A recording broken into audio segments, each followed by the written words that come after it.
సామెతలు 30వ అధ్యాయము 4వ వచనము. భూమి యొక్క దిక్కులన్నిటినీ స్థాపించిన వాడెవడు? చూడండి, వాక్యంలో క్లియర్గా వ్రాయబడి ఉంది. భూమి యొక్క దిక్కులన్నిటినీ స్థాపించిన వాడెవడు? ఎవరు స్థాపించారు భూమి యొక్క దిక్కులన్నిటినీ? దేవుడు, అంటే యేసయ్య భూమి యొక్క దిక్కులన్నిటినీ స్థాపించినటువంటి దేవుడు. ఈ యొక్క వచనం ద్వారా మనం చూసినట్లయితే దేవుని యొక్క గొప్పతనాన్ని మనం చూడొచ్చు, దేవుని యొక్క గ్రేట్నెస్ని మనం చూడొచ్చు ఈ యొక్క వర్స్లో. అయితే ఏది కూడా ఈ లోకంలో, ఈ వచనాన్ని తీసుకొని మనం చూసినట్లయితే ఏది కూడా యాక్సిడెంటల్గా ఈ యొక్క లోకంలోనికి రాలేదు.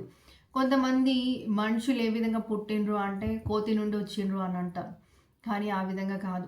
వాక్యంలో మనం చూసినట్లయితే ఆదికాండంలో దేవుడు మనలను తన స్వరూపంలో చేసినని వ్రాయబడి ఉంది. అయితే అదే కాదు, దేవుడు ఈ లోకంలో ఉన్నటువంటి ప్రతిదీ, ఏదైనా స్టార్స్ అవ్వచ్చు, మూన్ అవ్వచ్చు, సన్ అవ్వచ్చు, మౌంటైన్స్ అవ్వచ్చు, ఏదైనా కూడా దేవుడు మాత్రమే వాటిని సృష్టించినటువంటి సృష్టికర్త. ఏవి కూడా వాటంతలా అవి పుట్టుకొని రాలేవు. అయితే ఈ భూలోకంలో ఇవన్నీ సృష్టించినటువంటి సృష్టికర్తని, వీటిని మనం చూసినప్పుడు దేవుని యొక్క జ్ఞానాన్ని, దేవుని యొక్క పవర్ని మనము ఖచ్చితంగా తెలుసుకోగలము. ఎంత శక్తి గల దేవుడు ఆయన అని. అయితే ఈ లోకాన్ని సృష్టించినటువంటి సృష్టికర్త మనలను కూడా సృష్టించిండు.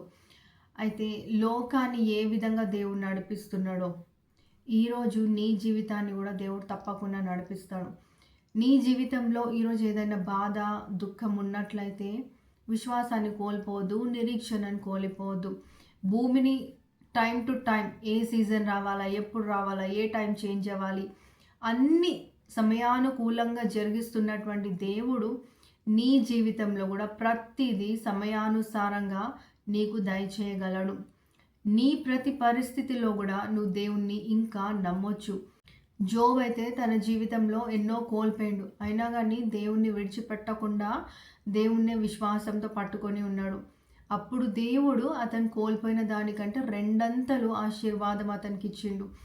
ఈరోజు కూడా దేవుడు ఆ విధంగానే, ఈ సృష్టించినటువంటి సృష్టికర్త మన యేసయ్య నీ జీవితంలో ఏ బాధ, దుఃఖం, వేదన ఏది ఉన్నా కానీ ప్రతి సమయానికి, ఏ టైంలో నీకు ఏది ఇవ్వాలో దేవుడికి తెలుసు, ఏ సమయంలో నీకు సంతోషం ఇవ్వాలో దేవుడికి తెలుసు.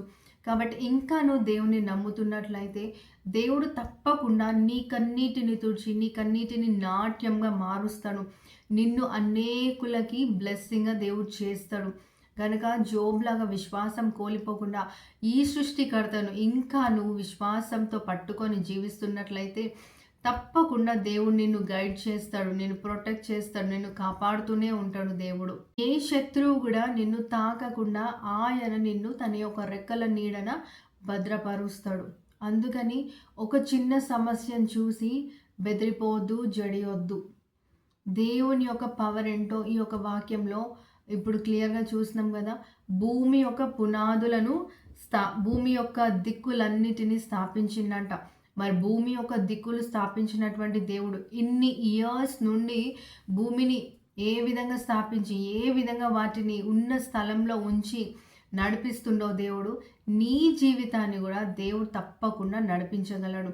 విశ్వాసం కోల్పోకుండా దేవుని వైపే చూస్తూ నిరీక్షణ కలిగి జీవించు. తప్పకుండా దేవుడు నీ చింతలన్నీ తీసివేసి నీకు సంతోషకరమైన జీవితాన్ని దయచేస్తాడు. God bless you.